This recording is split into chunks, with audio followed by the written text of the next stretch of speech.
Pessoal, que coisa horrorosa essa invasão e sequestro lá na Venezuela, né? Olha, eu estive na Venezuela antes do Maduro e antes até do Hugo Chávez. Isso aqui é lá no interior. Eu tinha uns cartões postais de Caracas, bonito, mas eu não achei. Eu tinha ido a negócios lá e eu conheci, eu conheci não, eu vi um pessoal muito corrupto lá na Venezuela. E lá tinha o golpe do dólar oficial, tinha o golpe do roubo na alfândega.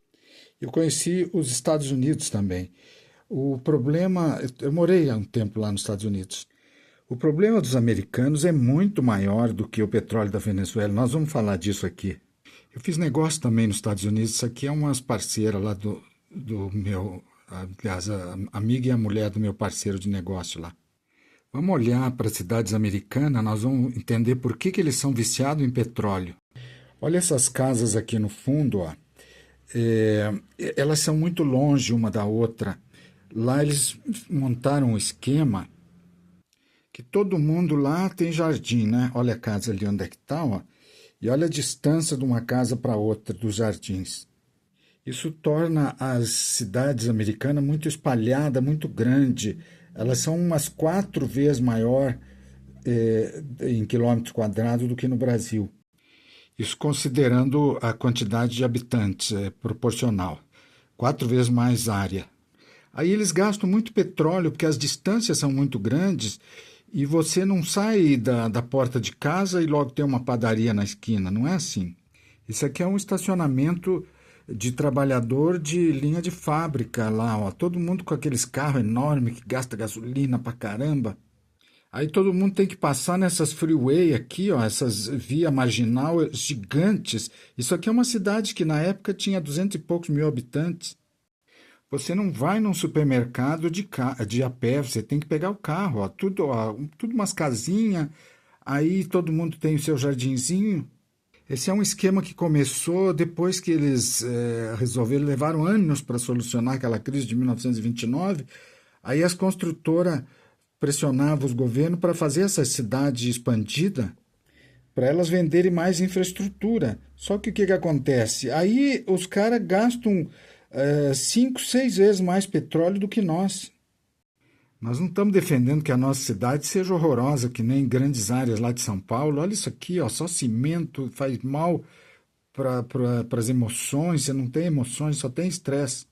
Na Europa não tem prédio alto assim que nem São Paulo, mas tem prédios de 4 andares, então tudo é mais perto. Aí você não gasta, o pessoal vai de bicicleta, vai no máximo de ônibus, de metrô, e nos Estados Unidos isso é piada. Poucas cidades lá são como Nova York. Isso aqui é São Francisco, que é um intermediário. Ela tem uma área central meio concentrada, mas fora é bem espalhado também. Esse aqui é Chicago. Ó. O centro tem um pouquinho de prédio, mas se a gente olhar aqui, ó, onde a população mora, aqui é tudo espalhado, ó, distâncias gigantes. Eles ainda têm umas manias de grandeza, aos poucos prédios que eles fazem esses espaços abertos no meio, umas coisas, gastam tudo longe. As mansões dos ricos, olha o pé direito disso aqui, ó. Na Europa, nem os palácios, castelos não são assim. Mas essa invasão, sequestro, isso aí não vai resolver o problema dos Estados Unidos. Eles têm um déficit, somando o fiscal e o comercial, de 3 trilhões por ano e está crescendo esse déficit. E somando o petróleo ilegal lá que eles vão pegar da Venezuela, talvez, e mais as novas indústrias lá, por causa das tarifas, algumas empresas foram se instalar nos Estados Unidos para não pagar imposto, eles vão resolver uns 300 bilhões. Talvez 500, uns 200 eles já resolveram, mas o buraco é muito maior. É só o showzinho lá do Trump, que ele está com a popularidade baixa, está com um monte de problema, e, e ele vai juntar outras acusações lá, fora as que ele já tinha, né? Que ele faliu várias vezes antes de ser presidente. Ele tem a acusação da tentativa de fraudar a eleição, aquela vez que ele perdeu para o Joe Biden, né? Ele foi acusado de estimular a invasão criminosa do Congresso dos Estados Unidos. Agora ele tem a acusação de matar aqueles pescadores lá, o pessoal das lanchas lá no litoral lá do Caribe, lá da Venezuela.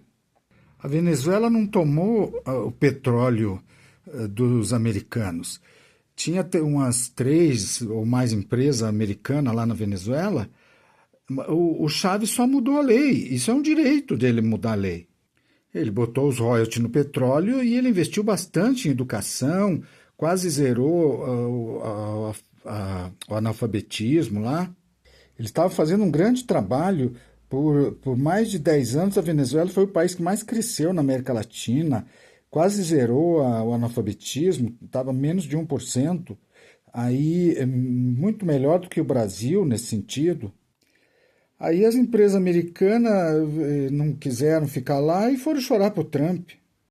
A mídia sabe que as empresas de petróleo são as mais corruptas do mundo, junto com algumas empresas de energia. Elas e as fábricas de carro faturaram muito quando os Estados Unidos fez essas cidades espalhadas lá. As empresas de petróleo venderam muito combustível, as de carro venderam muito carro, as construtoras venderam muito essas coisas dentro da cidade, essas vias enormes aqui. Mas elas fizeram coisa muito pior, elas falsificaram uma revolução no Irã, acusaram lá um governo de ser comunista, e daí inventavam umas briguinhas na rua tal, e derrubaram o governo, isso já faz muitos anos, uns 70 anos, e trocaram o governo e daí puseram as empresas deles para explorar o petróleo lá. Depois falsificaram que o Iraque tinha armas de destruição em massa, invadiram, criaram os terroristas de tanto ódio que eles geraram, e não tinha nada, tudo falsificado. Na Líbia, invadiram lá, fizeram a matança do Gaddafi, que estava criando a União dos Países Africanos, tipo União Europeia.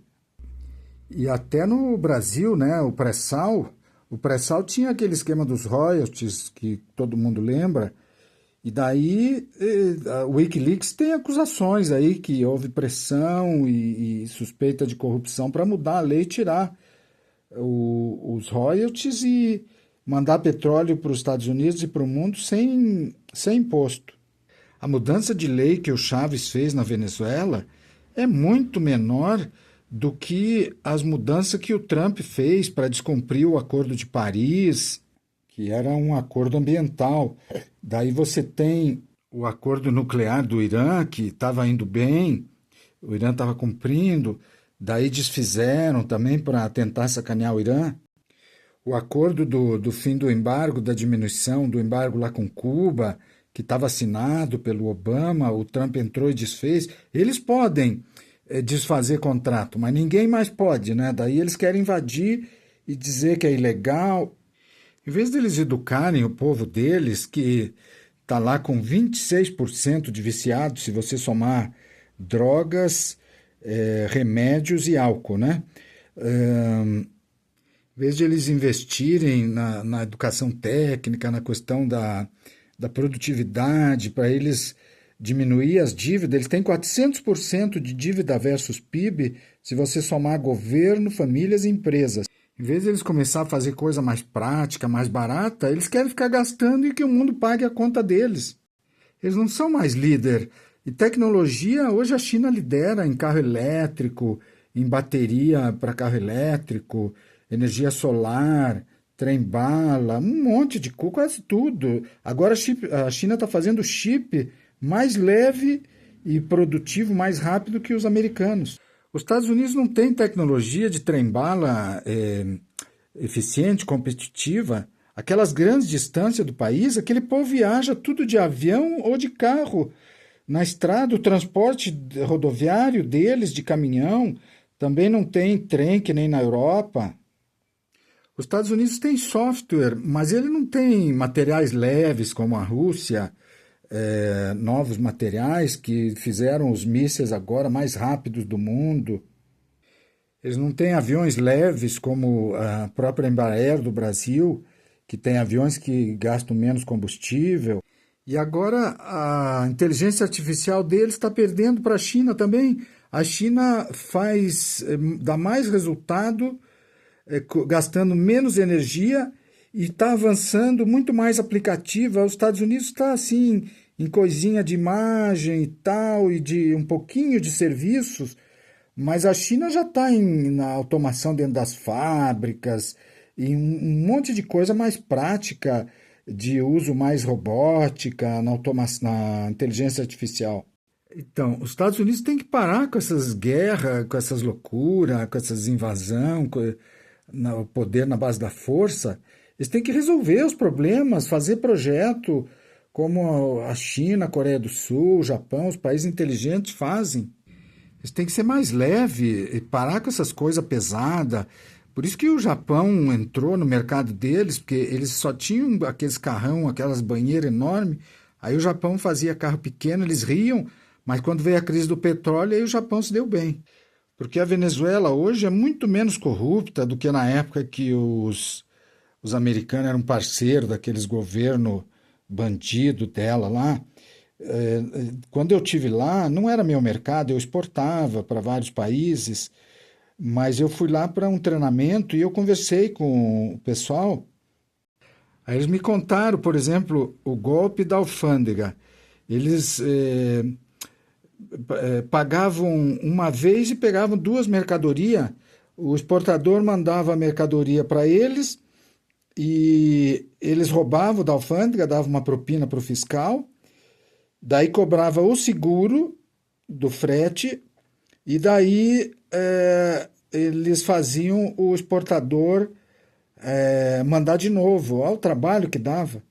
Isso nas épocas que os americanos eram os grandes parceiros deles e a indústria do petróleo tinha um monte de corrupção, sem falar do golpe da alfândega, né?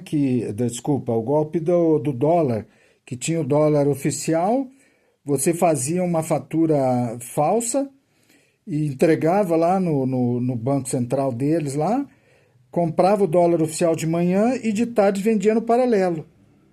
Hugo Chávez e o Maduro fizeram uma limpa muito grande nisso aí tudo, assim como a China, que tinha muita corrupção, fez uma limpa lá.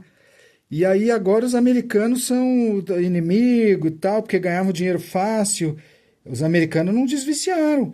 Eles estão decadentes e o negócio está ficando grave. É isso aí, pessoal. Vamos torcer para que tenha uma coisa que funcione aí para todo mundo, que aí só que os americanos querem aumentar o lucro do petróleo, né? Porque eles querem que seja deles, que não seja da Venezuela. Mas vamos para frente, vamos torcer pela paz mundial aí. Tem muitos esforços para que não dê zebra e que o Brasil também não entre em furada e que os americanos comecem a resolver lá em vez de ficar com essas loucuras do sindicato da guerra. Um grande abraço.